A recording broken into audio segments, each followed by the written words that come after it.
믿음으로 전진하라. 하나님의 백성들은 애굽이 그들을 쫓아올 때에 그들 앞에는 홍해가 가로막혀 있었습니다. 진퇴양난의 상황이 되는 것입니다. 앞으로 가면 물에 빠지게 되고 뒤를 돌아보면 애굽 군대들이 칼을 들고 전차를 앞세워 애굽 왕이 친히 군대를 일으켜 쫓아오고 있고, 성난 군사들 앞에 또 앞에 있는 건널 수 없는 큰 바다 앞에 어찌할 수 없는 상황이었죠. 그들은 하나님께 부르짖었습니다.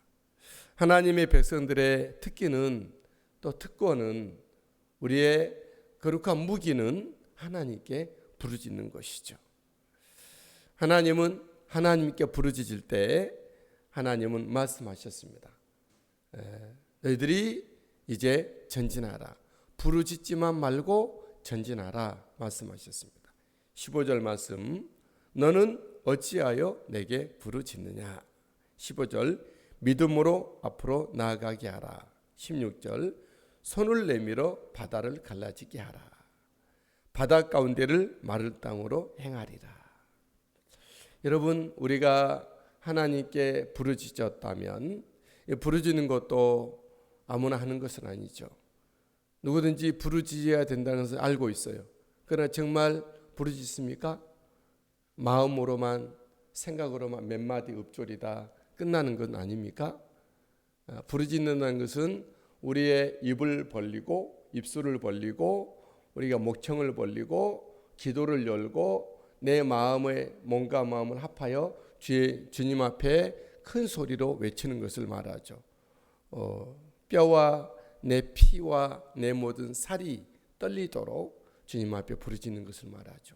그런 부르짖음이 있고, 또 온 마음을 다 소리는 나지 않으나 한나가 통곡하다가 부르짖다가 오래 기도하다 보면 정말 소리는 나지 않지만 온 몸이 통곡하고 있는 부르짖음도 있습니다. 우리는 이 두 가지가 다 우리 가운데 온전히 이루어지게 되기를 바랍니다. 하나님 앞에 부르짖는 사람의 모습은 자기의 전부를 하나님께 맡기고 자기의 전 인격을 몸을 다하여 하나님께 외치고 부르짖고 가는 것이죠.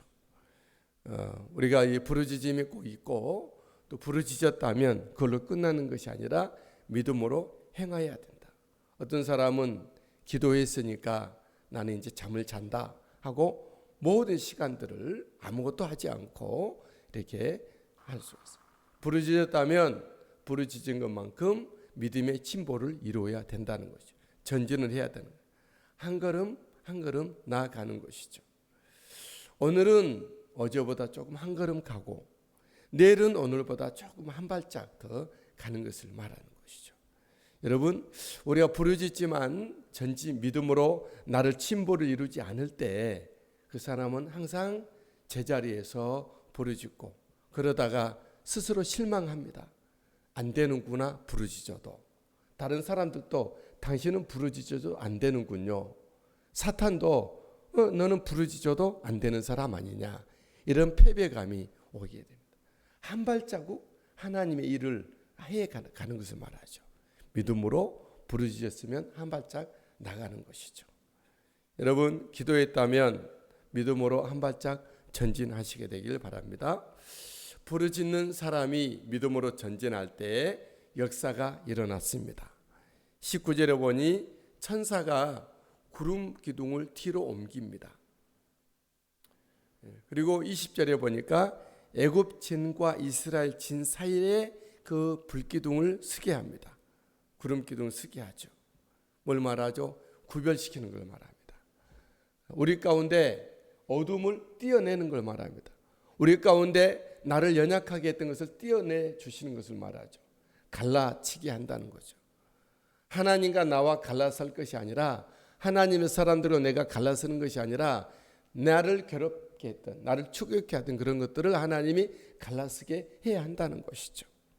부르짖고 전진하는 이스라엘 백성들에게 그 일을 하게 되는 것이죠. 20절에 저쪽에는 흑암이, 이쪽에는 밝음이.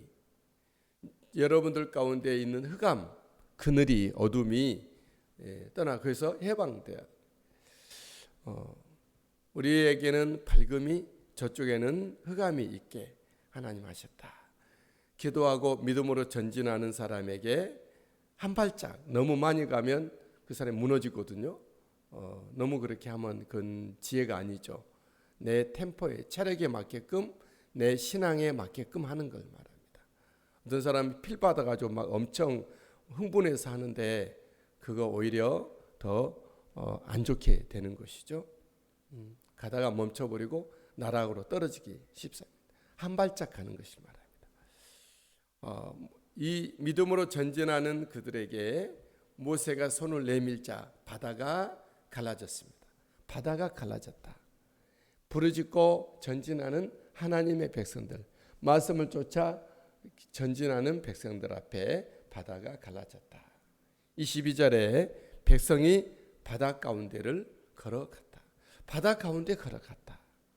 무엇이 가능하겠을까요? 하나님을 바라보고 또 하나님께 부르짖었고 하나님의 말씀을 들었고 말씀 따라 전진하는 사람에게 바다로 들어갈 수가 있어요. 사람들은 찰랑거리는 작은 파도 보고 가지 못하는 사람들이 너무 많죠. 믿음으로 한 발짝 걸어 들어가죠.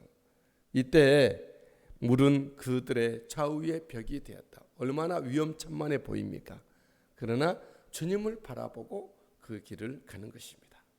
24절 여호와께서 애굽 군대를 어지럽게 하셨다. 애굽 사람들이 25절 우리가 도망하자 여호와가 저들을 위하여 우리를 치는도다. 애굽 사람들이 도망하는 것을 보게 됩니다. 하나님의 일하심은 우리가 믿고 기도하고 전진할 때 하나님은 일하여 주십니다. 우리가 믿을 때 하나님은 오케이 합니다. 우리가 기도할 때 바라보시죠. 전진할 때 행하시는 하나님이세요. 우리 하나님 일하시는 하나님 앞에서 또 주님을 따라 주님이 먼저 앞서가시는데 우리가 주님은 앞서가시는데 나는 안 간다. 전진하지 않는다. 그건 하나님과 멀어지는 사람이죠. 멀어지는 주님과 멀어지지 않게 돼. 예배 드린다고 안 멀어지는 것이 아니죠. 주님은 앞서 행하는데 우리가 뒤따라가지 않을 때 전진하지 않을 때 우리는 주님과 멀어질 수가 있어요. 사역적으로 멀어지고 사명감이 멀어지고 하나님의 역사가 멀어지는 사람이 되죠. 한 발짝 조금만 더 하면 우리가 믿음으로 전진하는 우리들 앞에 일하시는 우리 하나님을 찬양합니다.